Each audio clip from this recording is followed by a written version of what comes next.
Bien, nous revoilà sur le globe 777. Attendez, je vais essayer de... Tiens, tiens-moi ça 30 secondes, tiens. Ouais, je t'en Tiens-le prie. comme ça, ne bouge pas, je vais essayer d'enlever le micro. Voilà. Parce qu'à chaque fois, comme ça, j'ai du mal à interroger les gens. Il m'énerve. Depuis tout à l'heure, j'arrive pas. Tu sais, t'as compris? Bon, je tire. Je vais racheter un raccord parce que... Attends, excusez-moi, un problème technique, je ne m'étais pas préparé avant. Voilà.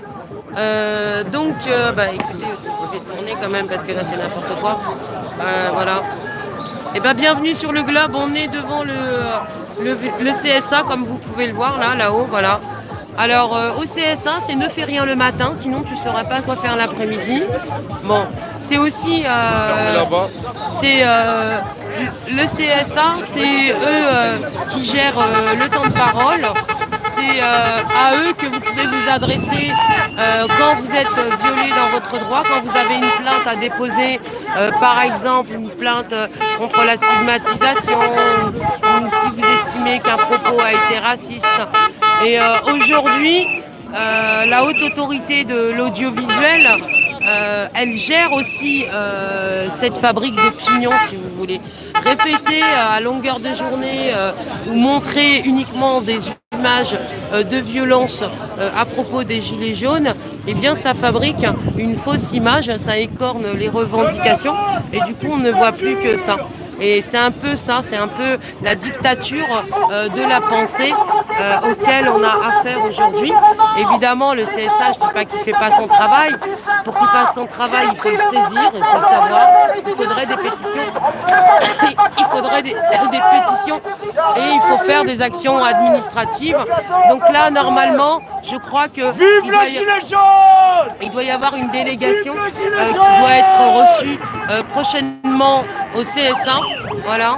Donc là, on a marché depuis BFM, depuis le boulevard, depuis le pont du Garigliano pour venir jusqu'ici. C'était sans encombre. Les boutiques avaient fermé. Et voilà. On a la quotidienne. Et il n'a pas pu m'appeler. Pendant 48 heures, j'ai eu aucune nouvelle. Dans la garde à vue. Oui, non, mais c'est pas normal. Et en plus, ils l'ont humilié en garde à vue. Il a été humilié. Ils m'ont enlevé mon pantalon Devant de des force. femmes. Ah d'accord. Ouais. Bon, j'ai été opéré de bras. Là, il est sur les humiliations. Attention, oui, complètement d'humiliation. On n'est pas contre la police, mais à force, on le devient. Parce que moi, je suis pacifiste. Moi, j'ai rien cassé. J'ai rien On n'a jeté à la jamais rien police. cassé, mais- On m'a demandé c'était quoi votre revendication. La police qui m'a demandé ça. Et après, il m'a dit, m'en bats les couilles de ta vie, toi. Dégage ta merde. Moi, j'ai fait deux doigts. Voilà. J'ai pas le Et ils temps l'ont de embarqué crier. pour ça. Voilà. Et ils m'ont embarqué, ils m'ont massacré. Ouais. Voilà ce qu'ils m'ont fait. Mais non, Alors, monsieur Macron, comme et si monsieur c'était un Castaner, terroriste, alors c'est pas un vous n'allez pas terroriste. gagner. Et moi j'ai fait un Vous coup allez d'après pas juste pour me Vous allez renseigner être où il au en est. C'était Eh oui. Voilà, donc après, C'était c'est vrai que devant des eux, c'était assassins. violent. Donc là, vous avez envie de dénoncer la violence policière. Hein. envoyer Ça, oui, il y a des... oui, oui, les c'est eux. toxiques chez Mais eux. pourquoi ils ne baissent pas les Les gens, armes? ils meurent de Moi, faim. j'étais Mettez des mariée attaques. avec un militaire de carrière. Il est décédé Des en gigots 2006. d'agneau. Il aurait Ces laissé gens-là, son ils arme meurent de par faim. terre. Ils n'ont même pas à boire. Il faut leur donner Parce à que boire son en peuple, Afrique. c'était son peuple. Les flics, Moi, je ne peux ils pas en ont rien revenir à en foutre. Afrique. On est en France. Ils on en ont a rien à rien. foutre. Et les personnes bientôt, âgées, on va tout, devenir- y compris tout le monde. Nous, on est Faut arrêter, même les gosses. considérés comme Donc, faut aidés. arrêter. gaz même. Moi, Oui, bah, bien On paye sûr. 500 € Bah, par bien mois. sûr. Pas le droit à la PL, pas le droit à la prime d'activité. On paye plein pot. Et je moi, suis je en accident de travaille. travail, Et je j'ai vois pas rien. le droit à la prime d'activité. On a 2000 € par mois, nous deux. Et on vit dans une chambre d'hôtel pourrie avec des souris qui nous montent dessus. Les souris nous grimpent dessus quand on dort. C'est normal. C'est normal. Venez à Saint-Denis, venez à Saint-Ouen, allez voir tous les hôtels. L'hôtel À Salut, routier. marchand de Allez sommeil, voir. marchand de tapis, qu'on appelle. À l'époque, marchand de tapis. Voilà. Donc, Donc venez voilà chez pourquoi nous, on est là. venez vérifier ce qui se passe. Allez, marchand de sommeil, il y en a marre. 500 € à quoi à crever par terre. Et on n'a pas le droit d'aide. Il faut manger après. Hein. Et on a des gosses à récupérer. Hein. On a Quand 11 on enfants. enlève un nous enfant, deux. c'est 7500 On a 11 enfants, nous deux. Nous, on n'a rien, on n'a même pas nos enfants. On nous les retire. Ma fille, violée. Mon Oui. fils, maltraité en famille d'accueil. À peine en Alors enfant. arrêtez de me parler des lois, des machins. Et les flics, ils font de rien. tout.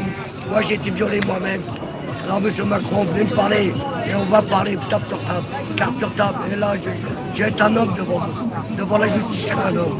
J'ai été bactère, j'ai pas connu l'enfance, j'ai été maltraité toute mon enfance, violé, maltraité, enfermé, verrouillé. Et aujourd'hui, j'ai ma vie, c'est de la merde, j'ai 6 enfants, j'ai même plus d'enfants. Voilà, merci beaucoup. C'est moi. Passez le message à Macron. Ouais, mais bon, il y a des trucs qui sont pas dits. Bah ouais, il y a des trucs qui sont pas dits. Attends, je vais leur demander s'ils peuvent me passer. Est-ce que...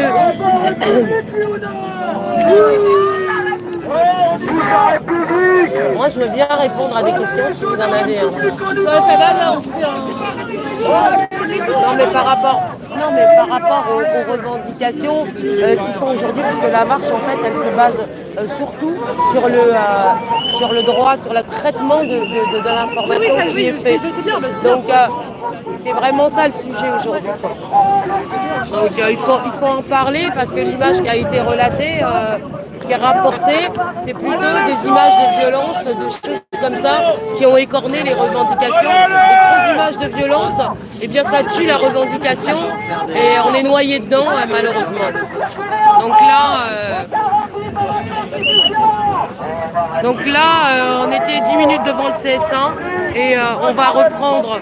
Vous avez vu le témoignage de ce monsieur qui racontait un peu pourquoi il était au gilet jaune.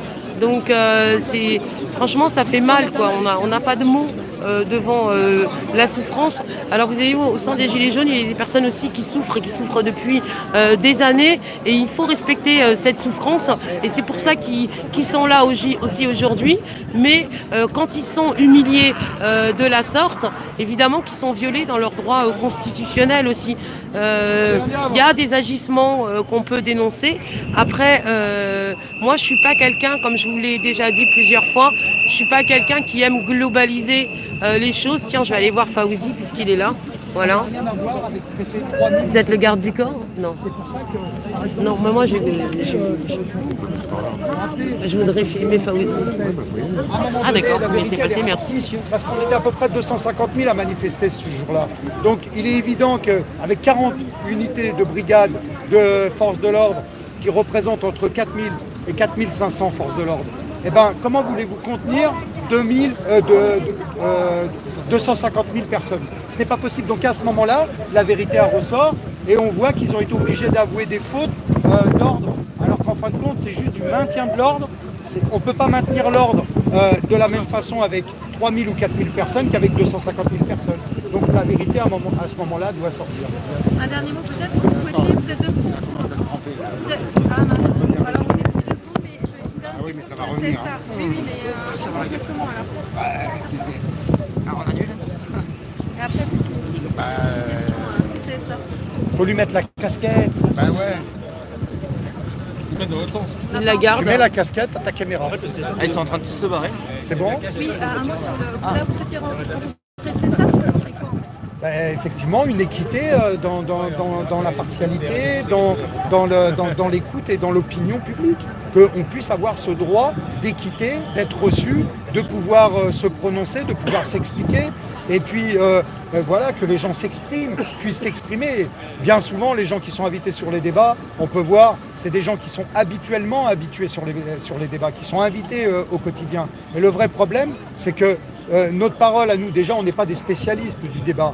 Mais en plus, il est orienté. Et ça, on est contre. Parce que la force que l'on a, c'est d'aller dans la rue. Parce que c'est la dernière chance qui nous reste. C'est la rue. Parce que c'est pas en allant chez nous qu'on va être entendu. Depuis 40 ans, on n'est pas entendu. Sauf qu'à un moment donné, vous avez le devoir de donner la vérité. Vous, sur le terrain, vous remontez les informations. Mais la façon qu'elle est traitée plus haut, du coup, eh ben, c'est pas la vérité. Donc, pour moi, c'est du mensonge. Donc, à un moment donné, on peut pas orienter les débats dans un sens et pas dans l'autre. Tant que vous avez pu vous-même parfois être interviewé en plateau, y aller, faire porter votre voix, vous n'êtes pas forcément un professionnel, vous avez pu vous exprimer. Oui, j'ai pu m'exprimer, mais souvent c'était déjà les débats. La façon de poser une question déjà, ça change tout. Et la façon que j'ai, le temps que j'ai, qui met à partie, par exemple, on va dire, allez, une demi-heure sur un plateau, quand je vois des gens qui polémiquent, qui sont constamment, et que c'est leur métier, ils restent pendant 4 heures ou 5 heures, à toujours toujours répéter les mêmes choses et aller rabâcher, et dès que je pars, ça continue, ça charge et tout, moi j'ai pu voir aussi des gens qui ont débattu avec nous, qui se faisaient une autre idée après de la réalité, où on avait réussi à faire changer leur opinion. Sauf que derrière, on a moins la possibilité de pouvoir s'exprimer et pouvoir, nous, de manifester aussi notre ressenti. Et donc de montrer la vérité, la réalité des choses, la difficulté au quotidien et le nombre de gens qui ne sont pas d'accord avec le système qui est en place, c'est-à-dire la politique qui est appliquée dans ce pays. Monsieur le CSA, vous a-t-il répondu d'une manière ou d'une autre? Vous avez eu un retour, un mail, un appel? Ça sert à rien. Oui, non, on a. Alors, oui, effectivement, on a eu un accusé de réception qui disait comme quoi qu'ils avaient bien reçu le mail qu'on leur avait fait pour la demande de rendez-vous. Le vrai problème, c'est qu'aujourd'hui, on pensait au moins être reçu, au moins avoir quelqu'un, voilà, simplement quelqu'un qui vienne nous dire voilà, on a bien entendu, on vous recevra dans la semaine ou on vous recevra pas. C'est dans leur droit aussi. Voilà, c'est juste être considéré. Donc là, vous avez vos leviers d'action sur le CSA, comment vous pouvez les persuader de changer, d'accéder à vos revendications? Bah déjà, il faut s'entretenir avec eux avant de parler de levier. Le levier, déjà, il est dans la rue depuis 5 mois. Je pense qu'on n'est pas des menteurs, on est sincères. Et si on s'est impliqué, nous, en tant que citoyens, sans être des élus, ça prouve que simplement, à un moment donné, on est entendu par personne. Et que si on ne change pas les choses par nous-mêmes, on ne les dit pas par nous-mêmes, les choses, elles vont pas changer. Je ne vais pas mourir avec de la grêle, c'est pas grave. Par contre, je risque de mourir des conditions dans lesquelles on vit, avec le gouvernement et les décrets et les lois qui votent. C'est-à-dire qu'aujourd'hui, on peut voir pour nous faire taire, c'est que de la répression.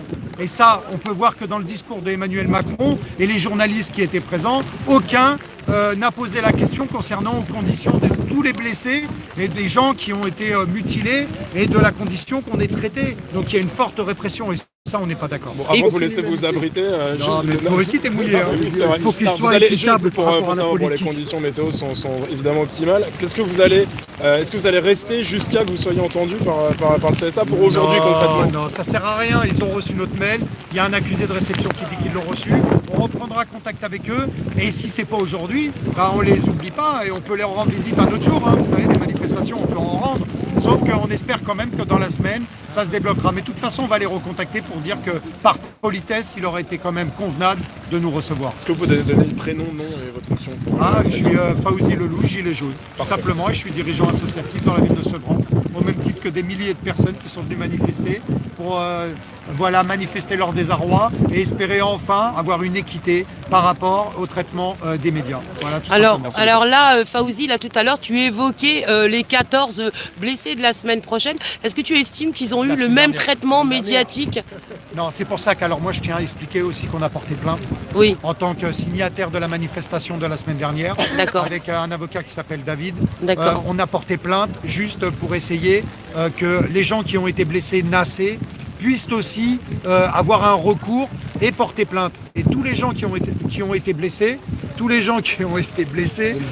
non, c'est pas grave. Tous les gens qui ont été blessés, on les invite justement à aller faire un certificat médical, à porter plainte contre X et puis à s'appuyer sur la plainte qu'on a posée. C'est plus très il y aura bien. de plaintes, plus ça va porter. Et nous, on a pris nos responsabilités jusqu'au bout parce qu'on estime que c'est pas parce qu'on est déclarant, une fois que la manifestation elle est dispersée, qu'on doit partir et pas assumer les responsabilités. Derrière. On a porté plainte pour appuyer tous les nombreux blessés, les gens qui ont été nassés. Ils n'ont pas le droit de nous nasser. Ouais. Voilà, c'est une séquestration. Alors en plein justement, on n'en a pas entendu parler tant que ça. Ce qu'on a vu comme images Pas du tout, même. qui ont été rapportées, c'est surtout les poubelles qui cramaient, les images de violence qui étaient, je le pense, ce jour-là quand même intentionnelles, parce qu'aujourd'hui, il n'y a rien du tout, alors qu'il y avait des menaces de Black Bloc. Qu'est-ce que tu as envie de dire, toi, par rapport à ça? Ceux qui ont un travail à faire, qu'ils le fassent. Nous, on n'est pas les forces de l'ordre. Nous, on est venus pour manifester notre mécontentement de ce gouvernement. On est venus pour essayer de faire évoluer les choses et les faire changer. Et je vous dis, déjà, nous, on n'est pas des élus. On est simplement des citoyens. Donc, à un moment donné, le fait de manifester notre mécontentement, ça, c'est la première des choses. Deuxième des choses, y a des corps intermédiaires qui sont là normalement pour faire ce qu'ils doivent faire, c'est-à-dire maintenir l'ordre et tout, et pas réprimander ceux qui sont venus manifester. À un moment donné, c'est à eux de faire la différence entre quelqu'un qui casse et quelqu'un qui casse pas. Alors, est-ce qu'il ne vous faudrait pas plutôt demander l'application de la charte de Munich signé un petit peu par tous les médias et revendiquer votre droit à l'information, d'être bien informé, parce que là, on est en totale violation hein, aujourd'hui par rapport à ça, parce que les citoyens aujourd'hui me disent, moi, je fais pas aux gilets jaunes parce que c'est violent, mais il y a une responsabilité de la part des médias. Excuse-moi, je fais toujours des questions super longues, de montrer des images de violence, donc il faut se faire entendre, quoi. Je crois que... Eh ben oui, mais c'est pour ça qu'il y a des avocats, il y a des gens qui sont là normalement pour nous représenter, et je pense que s'il y a une plainte commune, elle portera plus que si c'est une plainte individuelle et qui est mise de chaque côté. Donc toi, tu t'appelles les citoyens à déposer plainte individuellement contre les malversations de la semaine dernière, en tout cas les violences. Mais déjà contre la répression, le fait de nous nasser, le fait de nous frapper, le fait de nous gazer. De nous empêcher d'accéder à un droit d'expression. Voilà. Oui, à la liberté d'expression. Moi, j'invite tout le monde, tous les gens qui ont participé à porter plainte. Et allez-y. Parce que sinon, ça veut dire quoi? Ça veut dire que s'il n'y a pas de plainte, eh ben, on ne sera pas entendu. Plus on est nombreux, c'est comme dans la rue. Une plainte collective et une plainte collective, une plainte individuelle, les réunir, les donner aux avocats, vous les donnez à David. Alors, est-ce qu'il y a un lien? Il y a une page que on peut... Ou Philippe Devel, c'est pareil. Oui. Ouais. On a des avocats gilets jaunes qui sont là au compte. D'accord, ok. Donc c'est sur la page avocats gilets jaunes. Alors c'est ça. Okay. Voilà. Okay. Robe noire et gilets jaunes. Voilà. Bah ouais, il faut aider. Hein. Ouais, ok, je te remercie beaucoup. On est bien mouillés. Et puis, on aime bien. Moi, j'aime bien la pluie. Ça purifie, ça nettoie et ça donne de la nourriture. Il vaut mieux prendre de l'eau que des bombes lacrymogènes ou des grenades de désencerclement ou des LBD 40. Hein. Merci. Hein. En tout cas, merci à toi, Fawzi, d'avoir répondu. Appeler à la dispersion, je crois. Et voilà, tout le monde est dispersé. Je pense que la pluie a fait son travail. Voilà, vous étiez avec Fawzi Lelouch. Donc ici, vous voyez, on est au CSA. Effectivement, le samedi, ils ne travaillent pas. Je vous le cache pas, ça travaille pas. Ça travaille, ça regarde la télé. Donc le CSA, c'est lui aussi qui donne le temps de parole durant les élections. Alors, il se base sur un quota, par exemple. Quand vous avez des grosses intentions de vote, on vous donne beaucoup de temps de parole. Mais quand vous n'en avez pas, on vous donne très très peu de temps de parole. Eh bien, moi, je trouve que ça, c'est une violation de la liberté d'expression. Et il y aurait matière à faire une QPC parce que c'est anticonstitutionnel. Donc, le CSA fonctionne d'une manière qui viole les droits d'expression des citoyens. Et ça continue depuis des années. Et je trouve pas ça normal. Bon, ça, c'est personnel. Voilà. Bon, ici, vous êtes sur le Globe 777. Bonjour Eka, alors qu'est-ce que tu peux me dire sur la manifestation? Comment tu l'as vécu pour faire ton petit témoignage? J'ai vécu très bien déjà, j'ai participé à la première manifestation du Montparnasse jusqu'à Place d'Italie. Alors les manifestations s'est très bien passées, il n'y avait aucun problème au-dessus. Et ensuite, je me suis déplacée ici pour voir comment ça se passe. Et comme vous pouvez constater, vous aussi... Par vous-même. Hein. Par vous-même, pardon, mais voilà. Il n'y a rien. Il n'y a pas de violence. Les gilets jaunes sont des pacifistes. Et c'est pas parce qu'il pleut que c'est comme ça. C'est comme ça d'habitude. Et justement, le fait de rapporter des images tout le temps violentes, ça a desservi les revendications et c'est fort dommage. Merci. Alors là, voilà. Vous pouvez voir et comme vous pouvez constater par vous-même, il n'y a pas aucune violence. Les forces de l'ordre sont gentilles. On peut très bien entrer en conversation avec eux, en communication avec eux. Moi, personnellement, je n'ai pas vu aucun problème. Donc, j'ai très bien vécu. Et je continue à vivre. C'était Eka de Télé Bulgare. Ah non, dis-nous ta chaîne, c'est quoi? Géorgie. De Géorgie, ah ouais, c'est vrai. New Press. Eka de New Press qui était avec vous. Merci beaucoup. Voilà. Je te remercie beaucoup merci à toi d'avoir participé. Voilà. Et comme vous le voyez, voilà, les gilets jaunes sont abrités sous des arbres. Et la pluie est froide. Mais je ne doute pas que dans 5 minutes, il va y avoir du soleil. Voilà. Alors ici, c'est la boîte de nuit naturelle boîte de nuit sous les arbres, comme vous pouvez le voir. Voilà. Voilà, vous voyez. Voilà, il y a Julien Doré. Il y a Julien Doré qui danse là. Vous voyez. Julien Doré, il est là, il danse. Il est sous l'arbre. On est dans la boîte de nuit. C'est la